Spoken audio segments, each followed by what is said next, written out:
It's hard to avoid talking crypto when we talk about emerging technologies. The terms Bitcoin, cryptocurrency, and blockchain have been trending in recent years, especially these past few weeks.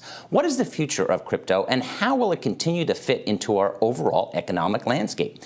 Joining me to discuss this and more is Emily Landon, CEO of the Crypto Recruiters, a woman-owned crypto, Web3, and blockchain recruiting firm that helps bring people to the industry. I spoke with Emily just a short while ago. Here's our conversation.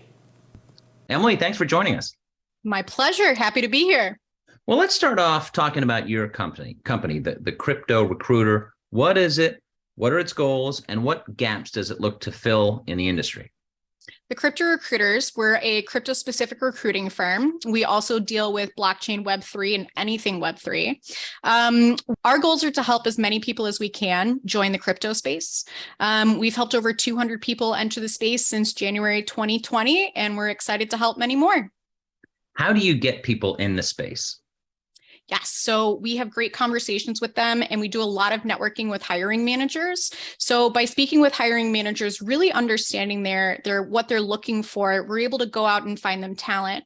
Hiring managers are often looking for talent that has Web3 experience. So we're constantly encouraging people to volunteer at Web3 projects to get that experience. As you know, Emily, crypto has been in the news with the FTX collapse. What's your kind of view of it, and what are you telling people and colleagues as this is front page news and there's a lot of nervousness out there? I know there have been other issues in the past, but kind of get your thoughts on what's been going on to this really remarkable story. It really is. Crypto's not going anywhere, and it's definitely not going anywhere anytime soon. We are seeing big brands like Coca-Cola just launched an NFT campaign. We have other brands that are really getting into the space. They may not be talking about it, but I think everybody is exploring blockchain. Crypto specifically, crypto may not be around in the future. I'm not 100% sold, but the technology that is blockchain, that's going to be here forever. And as far as investors and that kind of thing, I saw you tweeted out, buy the dip. Can you explain that a little bit? Absolutely. So buying the dip means the lower a crypto drops, you get to buy it at a lower price. So anytime crypto is dropping down and down and down, you want to buy. So that way, when it goes back up, you've got a really healthy portfolio. So buy the dip. So this is such a unique industry, and I'll get into kind of the Washington angle in a little bit. But what has surprised you with the growth of the industry? It's so unique, and where do you think it's going to be in a few years? I know there's a lot of uncertainty, but where do you think it's headed? I think what's really intrigued me is how many people got into this space and so quickly. We had over 40,000 applications this year alone for crypto jobs. I think that this industry it's going to take over, honestly. Every company is exploring how to use blockchain, and I think it's going to be a really important aspect to the ecosystem and the economy. What kind of talent are you looking for? And, as far as the age of people getting in, does it vary, or is it skew a little younger? Yeah. So a crypto company, a Web3 company is just like any other company. They need HR, they need marketing, they need finance. So we're looking for a variety of different roles. I would say that developers are the most requested right now. Overall talent, we're looking for people that have a passion for crypto, right? Not everybody has experience in this space, but passion pushes us forward. So if you're knowledgeable about the space and you're passionate about it, you're more likely to get the position.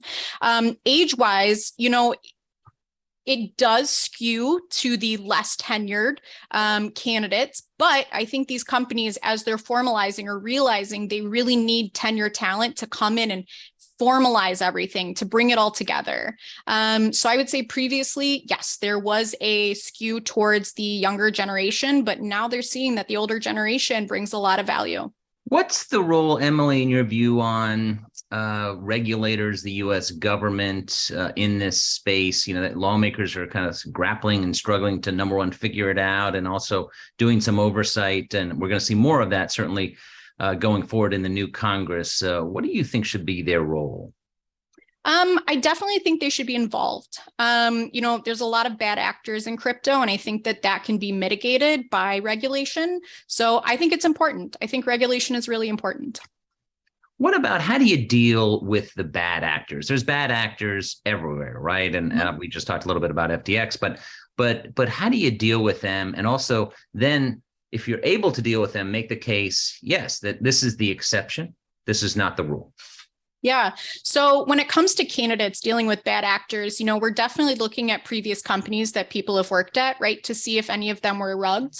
We're also really evaluating their personality very heavily. So we have different personality assessments that will help us determine if a candidate is being honest or not. And a lot of this comes with experience. We're also looking at different platforms like GitHub to verify their coding. There are definitely scams going on in the crypto space when it comes to employment. So there are candidates that are accepting a job and then not quitting their last job. And I think that gets down to really vetting out the candidate and their soft skills. By meeting with a candidate multiple times, you're really going to be able to make sure that story stays the same. Yeah.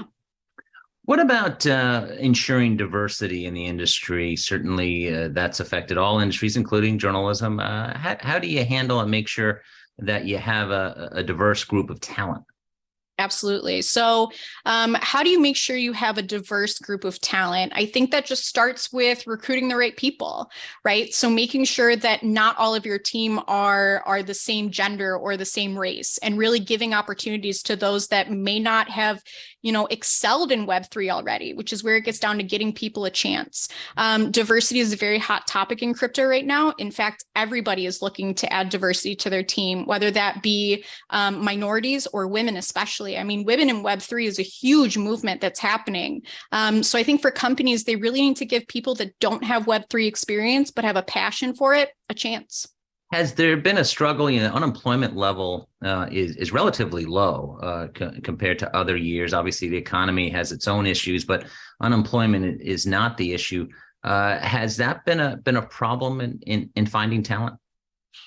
Actually, no. The more talent that's available is better, right? So we get to meet all of these really fantastic people.